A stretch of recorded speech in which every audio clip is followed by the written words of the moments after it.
সন্তান বাহিরে যাওয়ার সময় অবশ্যই তিনটি দোয়া পরে তাকে ফু দিয়ে দিবেন। আমাদের অনেকের সন্তান স্কুল কলেজ বিভিন্ন জায়গায় যায়, অনেক মায়েরা এ সময় কি পরে ফু দিয়ে দিবে সন্তানকে? বাহিরের হাজার বালা মুসিবত, রোড ঘাটে অনেক সময় অ্যাক্সিডেন্ট হয়, এগুলো থেকে নিরাপত্তার জন্য সন্তানকে কি পরে ফু দিবে এটা অনেকেই জানে না। অবশ্যই তিনটি পরে সূরা পরে সন্তানকে ফু দিয়ে দিবেন, তিনটি দোয়া পরে। এই তিনটি দোয়া রাসূল সাল্লাল্লাহু আলাইহি ওয়াসাল্লাম নিজে প্রেসক্রাইব করেছেন এবং অত্যন্ত অথেন্টিক হাদিস, সহিহ হাদিসের মাধ্যমে এই তিনটি দোয়া প্রমাণিত। রাসূল সাল্লাল্লাহু আলাইহি ওয়াসাল্লাম, সাহাবে একরাম এই তিনটি আমল করতেন। প্রথম যে দোয়াটা রয়েছে এটা তিরমিজিতে হাদিস এসেছে, রাসূল সাল্লাল্লাহু আলাইহি ওয়াসাল্লাম নিজে বলেছেন।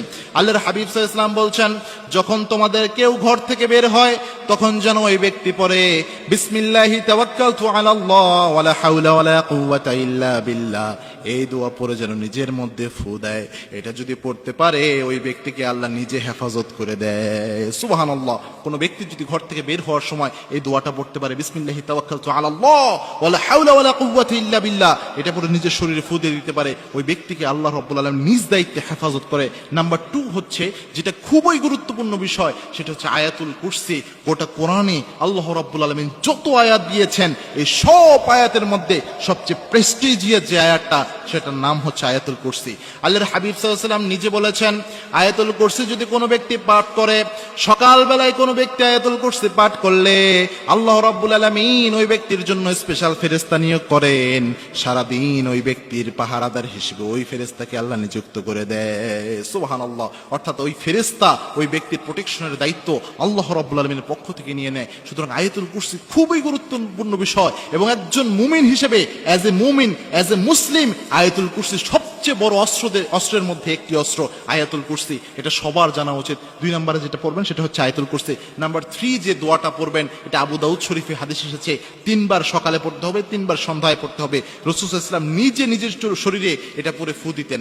আল্লাহর হাবিব সাল্লাল্লাহু আলাইহি ওয়াসাল্লাম বলে দিয়েছেন, কোন ব্যক্তি যদি সকালে 3 বার এবং সন্ধ্যায় 3 বার পড়তে পারে, বিসমিল্লাহিল্লাযী লা ইয়াদুররু মা ইসমিহি শাইউন ফিল আরদি ওয়ালা ফিস সামা ওয়া হুয়াস সামিউল আলিম, এই দোয়া যদি সকাল সন্ধ্যা 3 বার করে পড়তে পারে, ওই ব্যক্তিকে আল্লাহ রাব্বুল আলামিন নিজে হেফাজত করে দেয়। সুবহানাল্লাহ। অর্থাৎ সকালে 3 বার কেউ যদি এই দোয়া পড়তে পারে, আবার সন্ধ্যায় পড়তে পারে, ওই ব্যক্তির প্রোটেকশনের দায়িত্ব স্বয়ং আল্লাহ নিয়ে নেয়। সুতরাং আমাদের যাদের সন্তান ঘর থেকে বের হয়ে যায়, বাবা মার উচিত এই দোয়াগুলো পড়ে ফু দেওয়া।